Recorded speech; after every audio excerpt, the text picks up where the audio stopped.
ngi ci li nga xamante ne ni moom mooy marche pacifique bi waa Sébikotane yëpp daal di woote jëmale ci li nga xamante ne ni moom mooy réclamer sunu gaar bi nag ñaanuñu ko yalwaanuñu ko loo xam ne la ñun ñoo ko moom li tax ñun ñoo ko moom lii di APIX digoon ñu ay ndigeel yu bëree bëri gannaaw bi mu jëlee sunuy kër gannaaw bi mu jëlee sunu histoire gannaaw bi mu féewalee ak xaajale sunu dëkk ñaar am ñu ci ñàkk seen kër am ñu ci dem kaso am élèves yoo xamante ne nii pour ñu ñëwaat ci lycée bi dañuy def ay kilomètres et des kilomètres pour ñëw ci lycée bi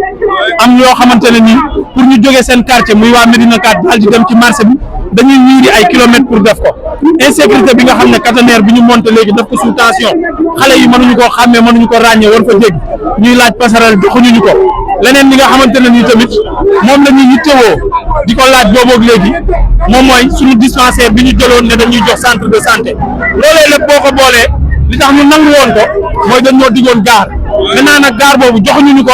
delloowuñ ñu suñu dispensaire tabaxuñu ñu centre de santé joxuñu ñu parcelle ba pare bëgg terre bi daal di romb fii di dem AIBD waa Sébikotane ne loolu duñ ko nangu looloo tax ñëpp jël maintenant nag leneen intéressé moom mooy Jeux olympiques yii di ñëw di 2026 liñ ci bëgg mooy taaral ko liñ ci bëgg mooy am ci lu leen neex ak terre bi waaye nag buñ ci deful li war ñun waa Sébikotane dinañ am yeneen plan d'action pour adduna bi yëpp yëg ne dañ ñoo tooñ xam ñu suñu histoire xam ñu suñu bërëb pajukaay xam suñuy doom ñu jàngi ci jàmm ba pare xam ñu li nga xam ne moom mooy gaar te waa Sébikotane nee nañ duñ ko nangu jërëjëf.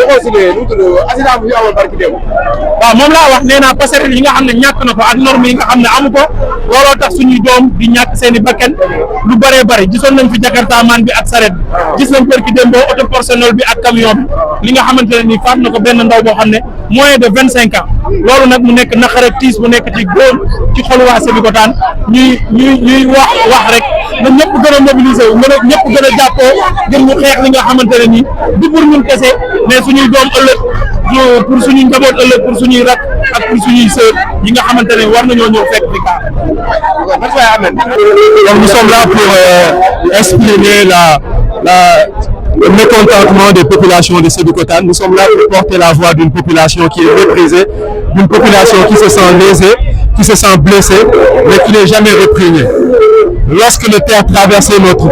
territoire, on nous avait promis le développement, on nous avait promis le désenclavement. Aujourd'hui, ce à quoi nous assistons malheureusement,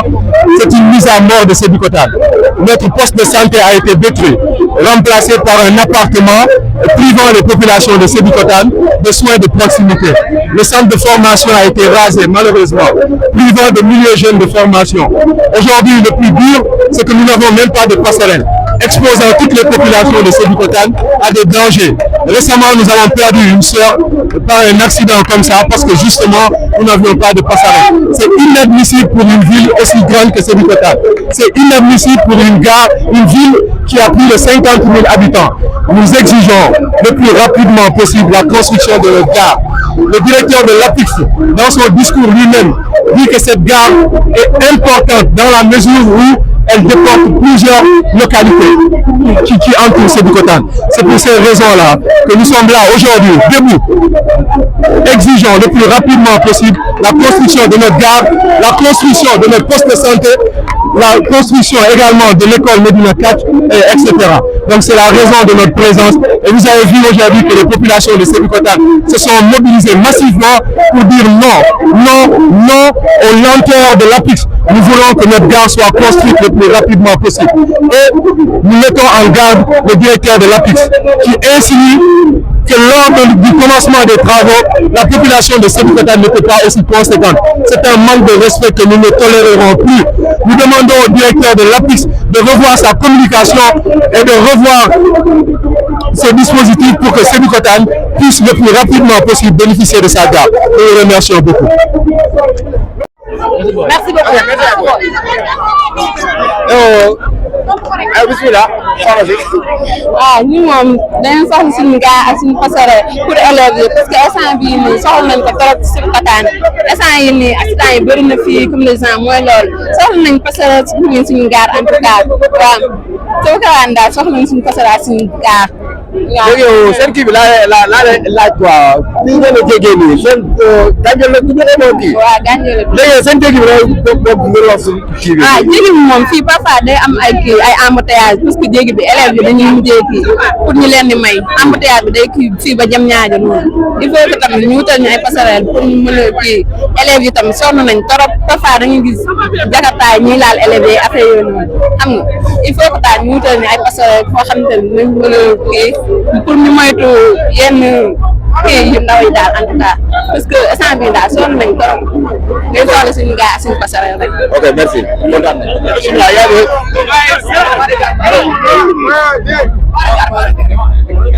non, nous aussi on fait partie des trucs aussi dañuy liggéey.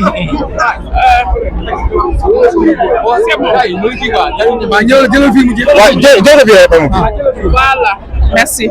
En fait dama bëggoon rek lancer benn message bu ndaw ci population Sébikotane. soo leen gisee marché bi Sébikotane tolluwul fi waa Escale ñoo fi ëpp ak waa côté B. ana waa côté bi c'est Sébikotane tout le monde est concerné affaire Sébikotane lépp la. la doomu Sébikotane ñëpp dëggandoo parce que nous voulons pas nous exigeons. xam nga voulons et exiger ça peut deux choses différentes mais nous on exige que l'État nous fait notre garde c'est force de le faire parce que ñoom il faut pas couper Sébikotane en deux parties ils ont changé la situation géographique de la Sébikotane c'est un désordre délatoire et nous voulons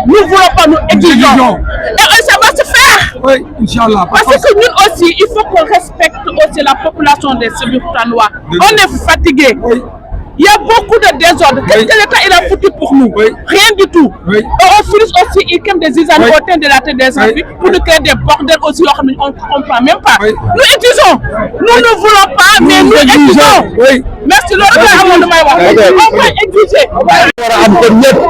Donc dañoo gis ne lii jaarul yoon moo tax askan wi génn pour que état bi dégg leen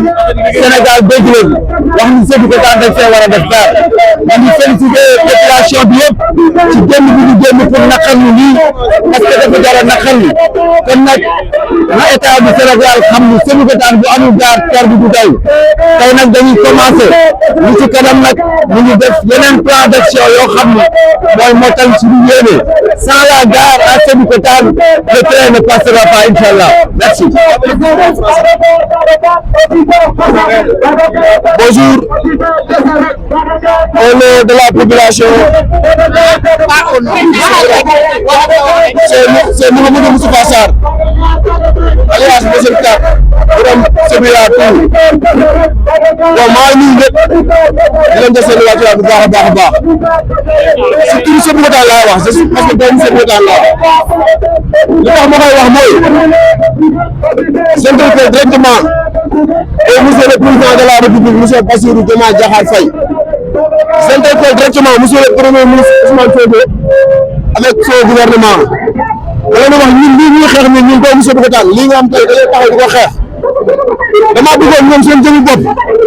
ñu gëstu ñu ndax amuñu doole su ñu amoon doole dañuy ñëw jëfe loolu mu nekk mais bu ñu leen woowee ngir ñoom ñu taxaw suñu naqar bi nga xamante ne mooy lan gaar terre bi dafa mën a jaar romb dem ba jës te Sébikotane du am gaar loolu c'est inadmissible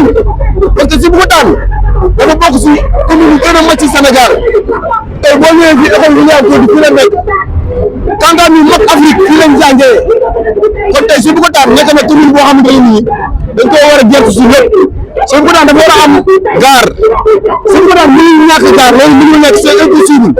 ñu bëgg nag ñoom directement ñoom seen jëmi bopp ñoom ñu gerte Sébikotane waa yi ñëpp ñu jàpp si loolu fii nag nekkuñu fi si benn yëre pour yëre bi ñu sol benn yëre la mooy Sébikotane Sébikotane yaa tout Sébikotane en avant. Merci.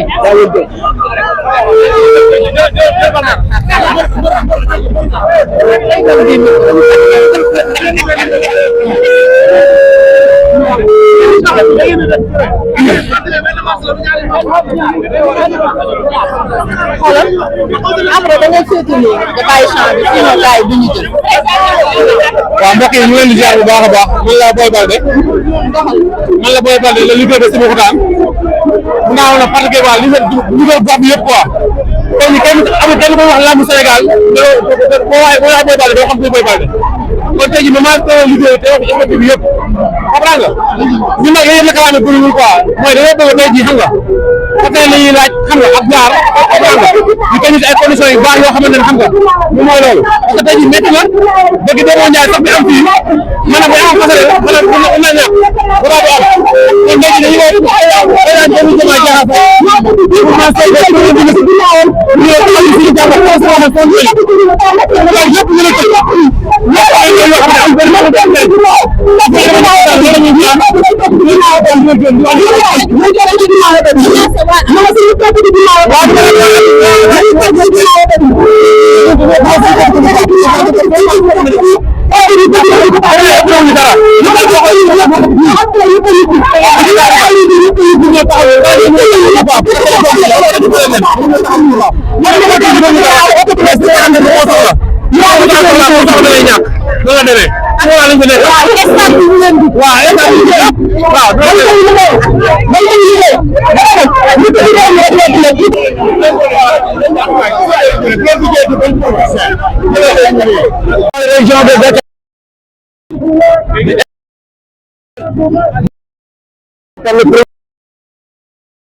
duggee ko wàcce ko Bargny mu jiitu ñëw AIBD yow ñu jël oto topp ko pour ñëw Sébikotane loolu c'est une grande injustice te boo xoolee ëpp bu mel ni Sébikotane tey mu war a toll ci ay 40 000 habitants bu fekkente ne dañoo nar a def loolu sans gare wax dëgg yàlla autant arrêter le train à Diamniadio te nit ñëpp xam nañ ne JOJ yi ñoo tax ñoom lañ def priorité moo tax ñu bëgg ko inauguré. léegi sa kàddu bu mujj rek ban message ngay passé. man li may message bi.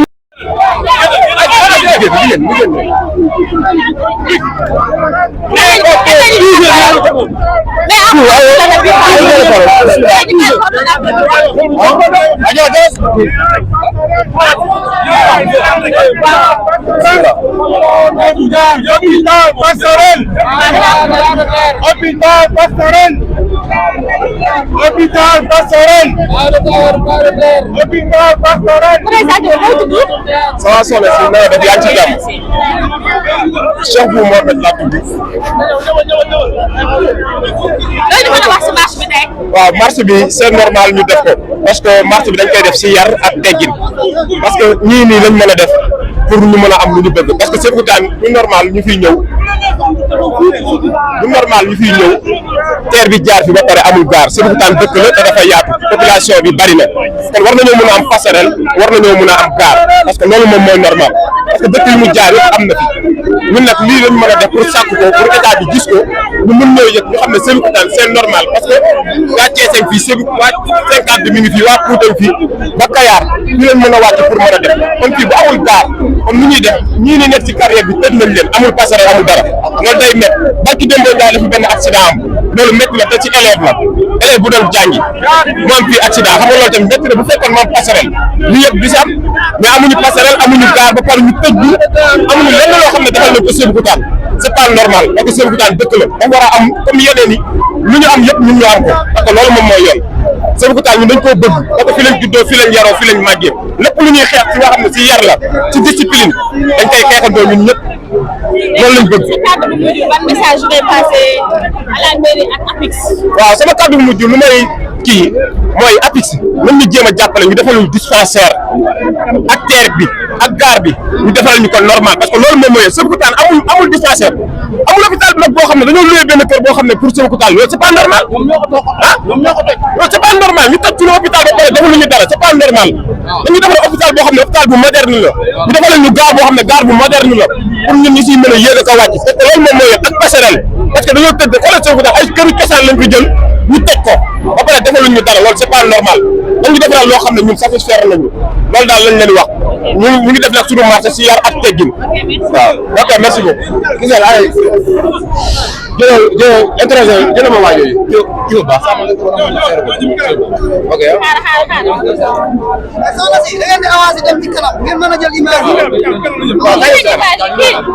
kii may wax loolu wala boo ko avancé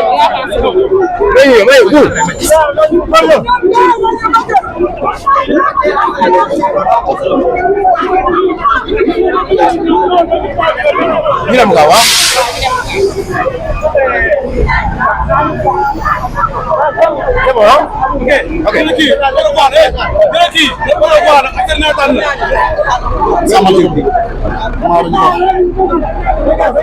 salaamaaleykum. man maay Mouhamadou Moustapha Diallo maa ngi dëkk Carrière quartier Medina Kaj li ma gën a indi fii mooy wàllum gaar bi ak passerelle bi ak ñàkk sécurité bi fi nekk dina teel a tableau bi ngay dégg xale fa lañ fubalee chaque jour rek yu bal bi di wàcc foofu ñuy daw dugg ci biir xool teer mu mel nii amul fenn foo jigee barki bi boo Njaay am na xale bu jigéen boo xam ne doon xëy di liggéey benn camion wàcc fële ñëw yéen ko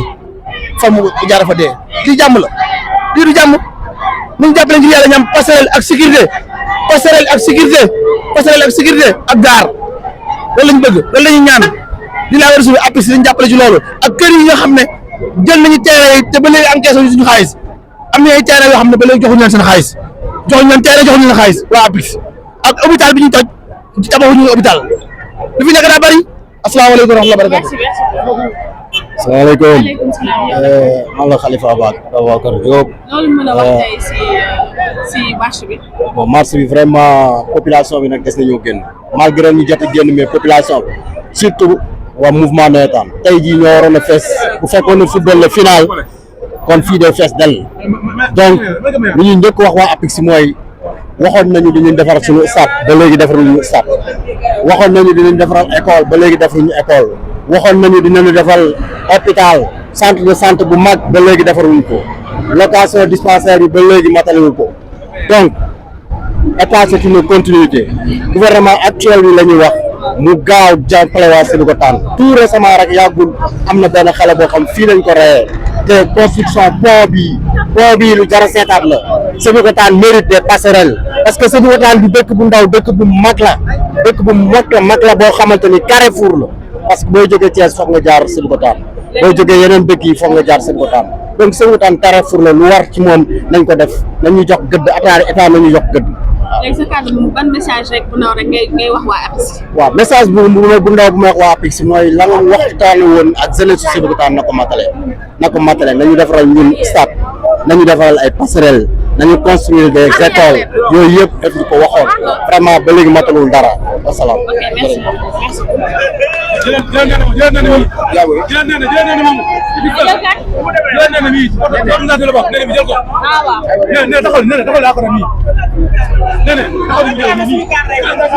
mais da ngeen di avancer. ça va. mën naa téye waaw man maa ngi tudd Nene Sow dëkk Sébikotane ñuy xeex bokk ci comité d'organisation bi nga xam ne moo waral marche bi nga xam ne moom la ñuy def tey. alors Nene lan nga ñu mën a wax tey ci marche pacifique bi tey. marche bi mooy dañuy xeex ngir suñu àq ak suñu yelleef ci gaar bi ndax dañoo war a am gaar mënuñoo nangu dëkk yëpp am gaar ñu bokk ci région de Dakar ñu ne ñu dinañ ñu defal gaar boobu ba léegi mënuñu gis dara depuis 2021 ba léegi gisuñu sax ñu teg xeer boole ci passerelle amuñu ko gis nga barki démb accident bi fi am bu ñu amoon passerelle problème yii yëpp du ci am beneen bi mooy dañoo war a am centre de santé APIX moo ñu ko dig APIX moo ñu ko promettre dañ ko war a am parce que aussi dafa impacté terre bi dafa impacté poste de santé bi ñu amoon ñu ne ñu dinañu tabaxal centre de santé ñu mettre ñu en location boobu ba léegi mënuñu fexe ba am centre de santé bi sécuriser wuñu aussi terre bi parce que xale yi dañuy yëg ci kaw terre bi jur yi dañuy yëg ci kaw terre bi donc fii nii ñu toll nii fii la accident bi amoon ñii nii poste courant ci pont bi fii la accident bi amoon barki démb. léegi nee na sa kàddu bu mujj rek lan ngay ban message ngay passé pour waa APIX. message bi may lancé dama koy lancé APIX waaye dama koy lancé président de la république Bassirou Diomaye Diakhar Faye ak Ousmane Sonko suñu gaar ak lépp lu warloo woon APIX ak Sébikotane nañu ko def du gaar bi kese nañu xam ne du gaar bi kese gaar bi dafa nekk tur boo xam ne moom la ñu téye di ko yóbbu waaye du gaar bi kese passerelle bi centre de santé bi ak li ñu tijjoon waa Sébikotane yëpp stade et tout defuñu ci dara defuñu defuñu ko ci donc du ñu nangu nag TER bi jógee Dakar daw di ñu yóbbu ñu koy téen di ko séen ba AIBD loolu duñ ko nangu nañu xam loolu na ko président de la République xam na ko premier ministre Ousmane Sonko xam na ko aussi directeur APIX sax xam vidéo yi muy def nag ñun loolu yëngaluñu vidéo yi muy def yëngaluñu dinañ leen soxlaatuñu loolu li ñu bëgg mooy nañu ñëw defar ñuy gis voilà loolu lañ bëgg. merci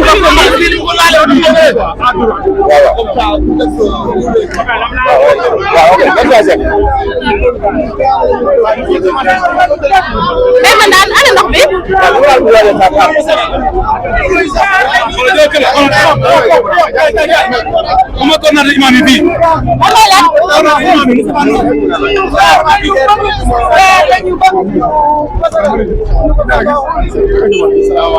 ñun dañoo tapet ñu jàng nañ gën a rey man dama tapet nee la wax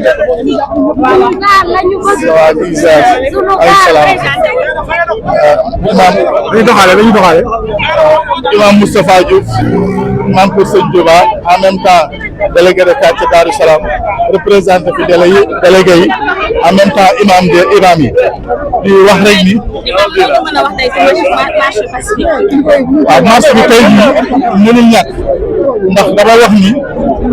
li ñuy def nii boo xoolee gaar yi impacté yi ñuy wax yëpp Sénégal benn impact moo am bu ma ko jàngatee muy Sébikotane parce que boo xoolee gaar bi mu commencé Dakar ba Diamniadio Dakar Diamniadio Sébikotane boo xoolee TER bi fi mu jaar yëpp zone bi nga xamante ne nii la jël zone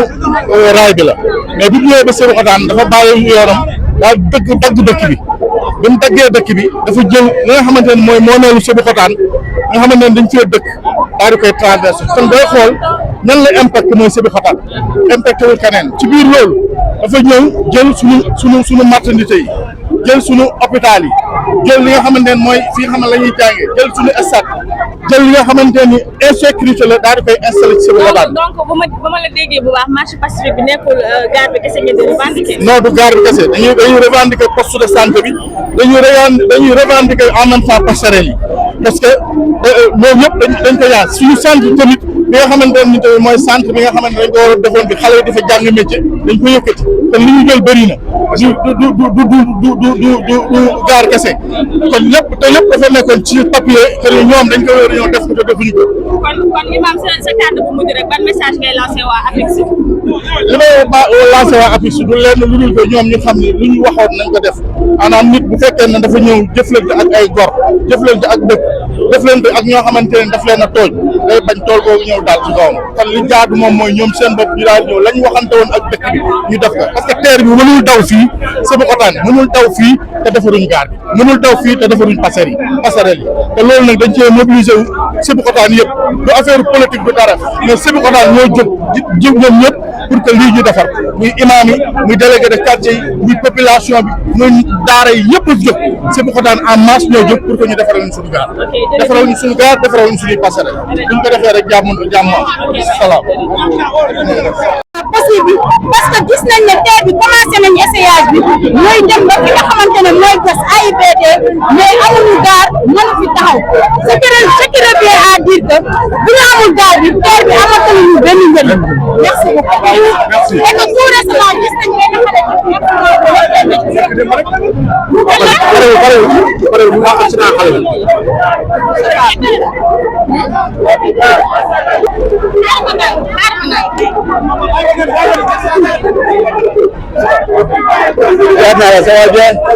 donc comme ni ko population bi yëpp gisee parce que c'est pas normal région de Dakar yëpp am gaar am passerelle Sébikotane mënul am gaar mënul am passerelle donc loolu ñu ngi jaale ay waajuram di jaale waa Sébikotane yëpp te loolu li ko waral mooy ñàkk gaar ak passerelle donc sans passerelle li nga bëgg nag mooy ñuy wax carrément muy dégg le monde entier lii nga gis ni tey démonstration de force la askan wi moo gën tey di wax li ko metti pour sauver yàlla fii ak la semaine prochaine nañ passer à la vitesse supérieure lu ma aajo rek nañ ko def suñu gaar la ñu dugg suñu gaar la ñu soxla naxaate bi dafa doy calmant yi dafa doy kon nag nañu tabaxal suñu gaar suñu bëggee jàmm am suñu nangu benn yoon suñu poste de santé suñu centre de santé suñu passerelle moom la ñu bëggee lu mu aajoo nañ ko si def bu dee bakkan bi rot nañ ko si def ñu ngi leen mettre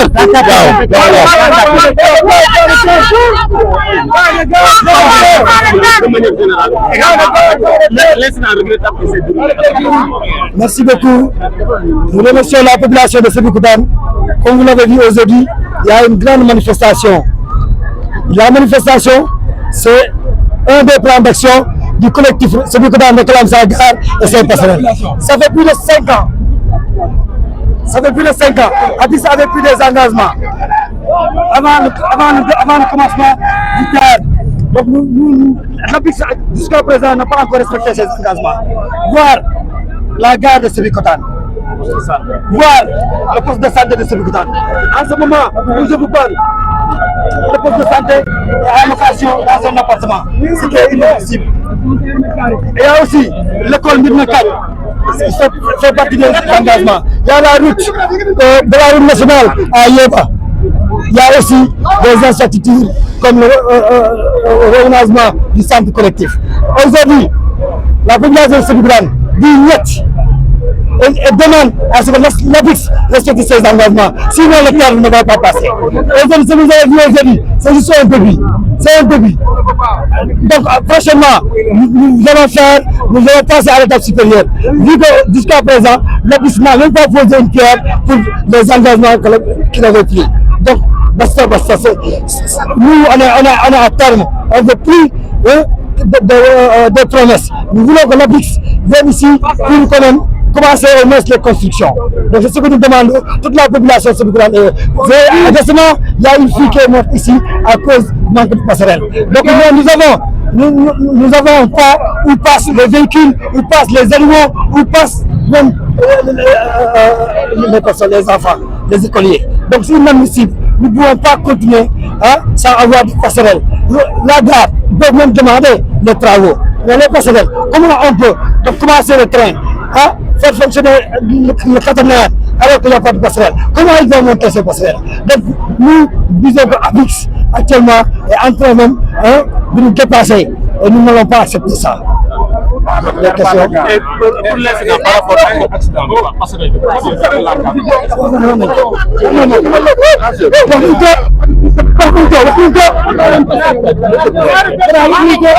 waaw ci wax rek fa ñu passé ñu gis am na benn accident boo fii passé lépp rek APIX la ñuy joxoñ lépp lu ñu dal APIX la même pas 5 jours am na ko ñàkk bakkanam te lépp APIX la seen liggéey moo baaxul moo jaarul yoon. waaye mais li ñuy comprendre te ngeen bañi am na passerelle ñëw ba fii ñu ne fii du am passerelle duñ ko nangu terre bi balaa moo daw il faut mu am passerelle sinon terre bi du daw.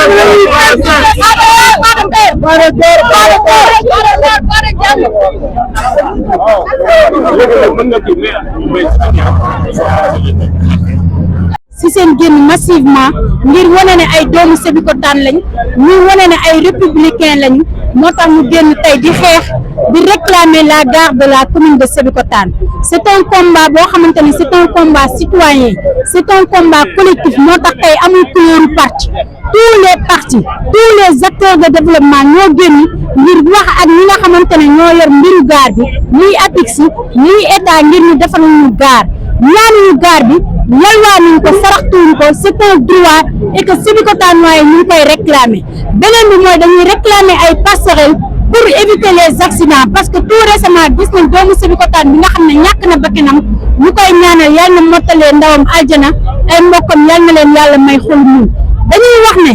ñu fi nekk ñu leen di lancer un appel solennel nous réclamons immédiatement la gare de la commune de Sébikotane ndax jaaduwul terre bi jóge ba Dakar di romb Sébikotane jëm AIBD Diass te Sébikotane amul arrêt amul gare dañuy réclamer gare bi ndaxte que dina nekk un lieu économique boo xam ne dañ fay mën ay activités économiques pour les jeunes et les femmes dañuy réclamer gare bi ngir mu la rendre la commune de Sébikotane plus visible ndax kuy dem fi lay jëlee terre ku ñëw aussi tamit fi lay wàcc jëlaat sa oto dem kon gare bi daf ñu amal njëriñ gare bi daf ñu amal njëriñ ci volet yëpp loolu moo tax ñu di ko réclamer ñoo ngi remercier Sébikotanois yëpp heure bu ñu soxlaa pour le combat collectif dinañ ko jug incha allahu taala merci beaucoup. yaa ngi muur kanam bi il fait le wolof non. asalaamaaleykum Sébikotane asalaamaaleykum Sébikotane.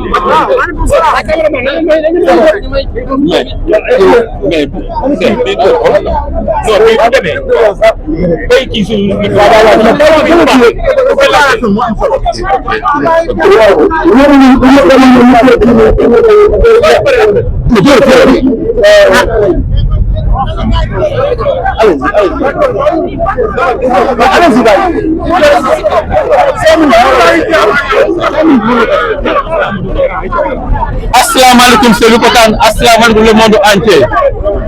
waa Sébikotane ñoo génn tey mag ndaw xale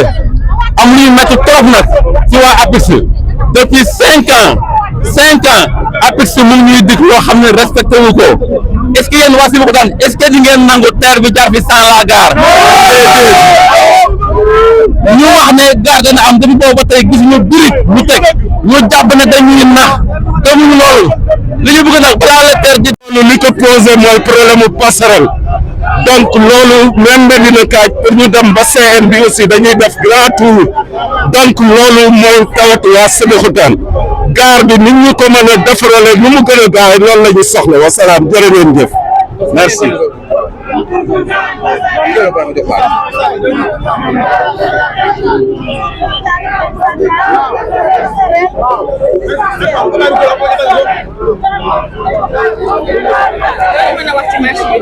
waaw marché bi vraiment lu ma neex la parce que lii bëgg sa réew la dañuy wax ne arab dana texte bu fa wax ne uhibbu watani li anna abaay wa ajdaadi yarquduna fii bëgg naa sama réew parce que samay maam samay baay ñëpp fa lañ tëdd donc bu fekkee Sébi nekk na dëkk boo xam ne tey bu jëlee terre bi daanaka li ëpp li am solo ci terre bi muy latri bi nga xam ne moom la ñu exploité ci terre bi li ci ëpp Sébi la jóge donc tey waroon nañu mën a def loo xam ne tey Sébi dañ ciy gis seen bopp tabaxal ñu ay hôpitaux tabaxal ñu ay case de santé tabaxal ñu ay école war nañu woon xaalis ñu leen koy laaj parce que ñun li ñu ñàkk ci terre bi dafa bëri ñun gisuñu suñu bopp ci benn ci dara loo xamante jóge na ci ñi nga xam ne ñoo yore liggéeyu terre bi ñu gis ko suñu bopp ndax terre bi tey bu fi amoon gaar bu mag a mag koom-koomu Sébi wala jaaree suqaliku ba faaw ndax tey bu fekkoon ne am nañ fi gaar bu mag a mag même gaar bi dañ koo xeeb gaar gi dañ koo xeeb gaar gu ndaw la par rapport ak Sébi tey ak yi nga xam ne mooy xaar Sébi ci gaar yi tey waa Thiès bu ñu war a dem aéroport tey fii la war a jële waa Poul fii lañ war a jële waa Seyeng fii lañ ko war a jële pour dem aéroport même waa Diass dañ ci gis seen bopp wàcc fi ku war a dem mais bu fekkente ni ñu am solo loolu tey mu nekk koom-koom boo xam ne Sébi fa lay jaare commencé am développement léegi ñu nar ñu koo xañ. léegi sa kàddu bu mujj rek ban message ngay passé. sama kàddu bu mujj daal mooy ñu mën a jaare andi ñu fi jaar bi nañ ko def léegi ñu gën a xaar nañ ko andi bu ñu gën a xaar parce que yeneen dëkk yëpp dañ leen sampal